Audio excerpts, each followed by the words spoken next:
In the age of satellites and modern technology, we believe our world is fully mapped and understood. We believe that our greatest creations are immune to the raw, ancient power of nature. But in December of 1978, the ocean sent a terrifying reminder that this is not true. This is the story of the MS Munchen, one of the most advanced ships ever built. A German cargo ship, an unsinkable iron giant lost in the heart of the Atlantic. Its final cryptic message spoke of a monster, a green sea that broke the bridge. This is the story of a perfect storm, a fruitless search, and a single chilling clue that proved the existence of the ocean's most terrifying secret, the rogue wave. The MS Munchen was the pride of the German merchant fleet, launched in 1972. She was a masterpiece of engineering, built to be indestructible, the pinnacle of safety. Over 2 football fields in length, she was a titan of the seas, a symbol of German ingenuity. The Munchen was a last ship, a lighter aboard ship, a revolutionary design. Instead of loose cargo, she carried 83 massive floating barges like a giant sea-going aircraft carrier. Her advanced navigation and weather systems were the best in the world. Her hull was divided into multiple watertight compartments designed to make her virtually unsinkable. On board was a highly experienced crew of 28, masters of their craft. For them, a winter crossing of the North Atlantic was a routine, if challenging, task. They had faced hundreds of storms before. This ship was built to conquer them all. On December 7, 1978, the MS Munchen left the port of Bremerhaven. Her cargo holds were full of steel products destined for the United States. The first few days of the voyage were completely normal, sailing into the open Atlantic. But the ship's weather officer was tracking something truly monstrous brewing ahead. A massive winter storm, a hurricane in all but name, was forming in the North Atlantic. It was a weather bomb, an explosive cyclogenesis event of extreme rarity and power. On the weather charts, it looked like a terrifying, swirling vortex of immense energy. The Munchen received the weather warnings. The captain altered course to try and avoid the worst of it, but the storm was too big, too fast, and too unpredictable. There was no escape. By the night of December 11th, the Munchen was sailing into the heart of the beast. The ship was now battling hurricane-force winds and mountainous waves. The waves were over 60 feet high, the height of a 6-story building. For any other ship, this would be a fight for survival. For the Munchen, it was what she was built for. The ship continued to send routine weather reports, its position logged, its systems nominal. But then, in the early hours of December 12th, something changed. At 3:10 a.m., a nearby Greek freighter received a garbled, frantic S.O.S message. The message was faint, distorted by the storm, but the ship's name was clear: Munchen. The transmission was a jumble of letters, a fragmented distress call from a dying radio. Then came a final, chilling series of Morse code signals sent from the ship's automated system. And then, silence. The same absolute, unnerving silence of the void. The MS Munchen, the unsinkable ship, had stopped broadcasting, and the world's most advanced cargo vessel had vanished into the storm. On the shore, radio operators tried desperately to re-establish contact with the Munchen, but the radio frequency that was once a lifeline was now just the hiss of the storm. The ship's parent company, Hapag-Lloyd, was alerted. A crisis was unfolding. A ship of the Munchen's size and strength doesn't just disappear. Something catastrophic had happened. Immediately, one of the largest and most difficult search and rescue operations in modern history was launched. Every ship within hundreds of miles was diverted to the Munchen's last known position, but they were sailing into the same monster storm that had claimed the ship. For the rescuers, the conditions were hell on earth. The storm raged for days. Search planes from the UK, the US, and Germany took to the skies, a multinational effort. They flew low over the violent, churning sea, their pilots risking their own lives. Visibility was near zero. The massive waves could hide any sign of wreckage. For over a week, more than 100 ships and dozens of aircraft scoured the ocean. They were searching for anything, an oil slick, a body, a single piece of floating debris. The search area was immense, a vast, merciless, and chaotic patch of the North Atlantic.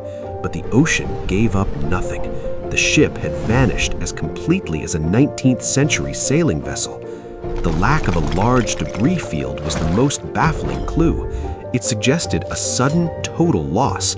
Investigators were stumped. How could a modern, unsinkable ship be so utterly erased? The families of the 28 crew members waited in agony, their hope fading with each passing day. Days after the disappearance, the searchers finally found something. Several of the Munchen's distinctive bright yellow lash barges were found floating empty. Then they found a few of the ship's life rafts still packed and undeployed. This was a grim sign. It meant the crew had no time to even attempt to save themselves. The event that sank the Munchen was not slow. It was instantaneous.